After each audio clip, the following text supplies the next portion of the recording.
जय श्री कृष्णा। राधे राधे दोस्तों, कैसे हैं आप सब। आशा करती हूँ आप सब परम मंगलमय होंगे, स्वस्थ होंगे, मस्त होंगे और हमारी तरह अपने अपने कान्हा की सेवा में मदमस्त होंगे।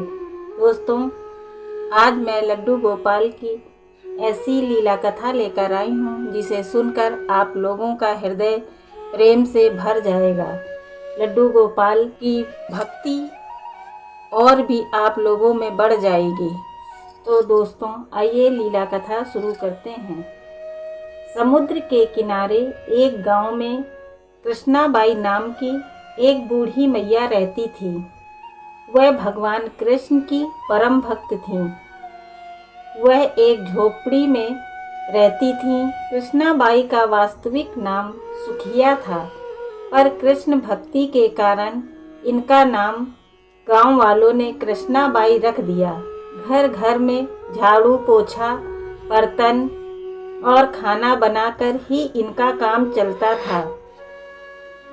कृष्णाबाई रोज फूलों की माला बनाकर दोनों समय लड्डू गोपाल को पहनाती और घंटों अपने कान्हा से बात करती थीं।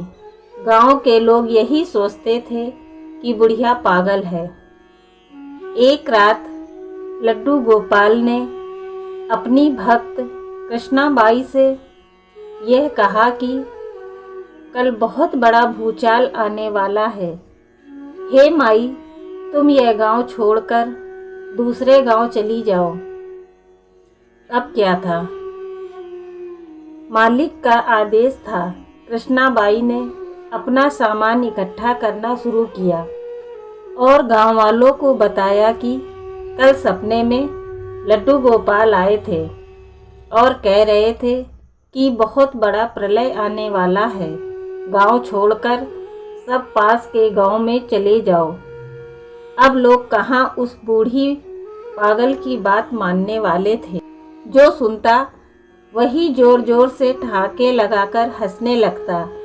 इतने में कृष्णाबाई ने एक बैलगाड़ी मंगाई थी और जो कृष्णाबाई ने अपने लड्डू गोपाल को लिया और अपने सामान की गठरी बांधकर बैलगाड़ी में बैठ गई और लोग उसकी मूर्खता पर हंसते रहे। कृष्णाबाई जाने लगी। अपने गांव की सीमा पार कर अगले गांव में प्रवेश करने ही वाली थी कि उसे लड्डू गोपाल की आवाज़ आई। हे माई, अपनी झोपड़ी में से वह सुई ले आ जिससे तू माला बनाकर मुझे पहनाती थी। यह सुनकर माई बेचैन हो गई और तड़प गई कि मुझसे ये कैसे भूल हो गई। अब मैं अपने लड्डू गोपाल को माला कैसे बनाकर पहनाऊंगी।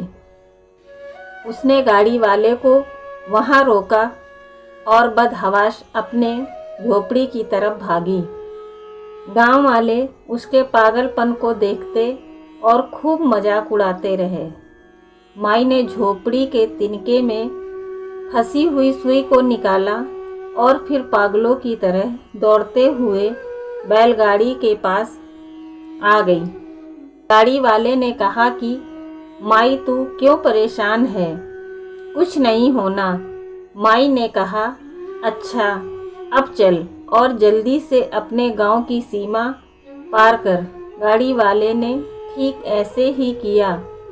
अरे यह क्या, जैसे ही सीमा पार हुई पूरा गांव समुद्र में समा गया। सब कुछ जलमग्न हो गया। गाड़ी वाला भी अटूट कृष्ण भक्त था। इसी कारण भगवान ने उसकी भी रक्षा करने में कोई विलंब नहीं किया।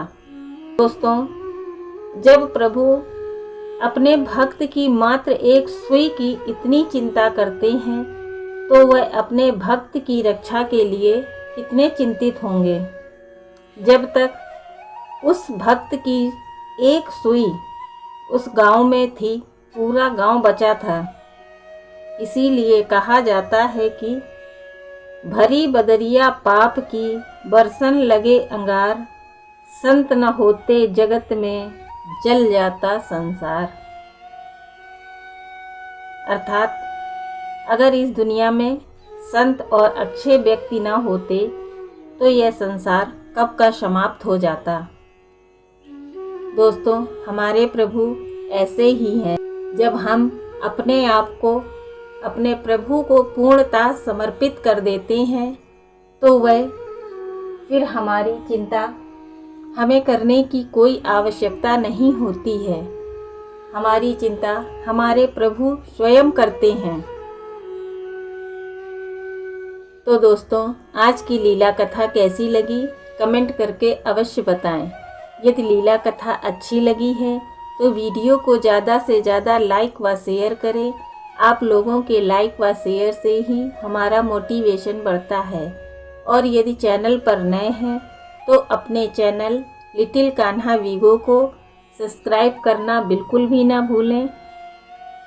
ऐसी ही रोचक लीला कथा सुनने के लिए अपने चैनल लिटिल कान्हा वीगो को लाइक व सब्सक्राइब करें। मिलते हैं अगली लीला कथा के, तब तक के लिए मुझे दीजिए इजाज़त।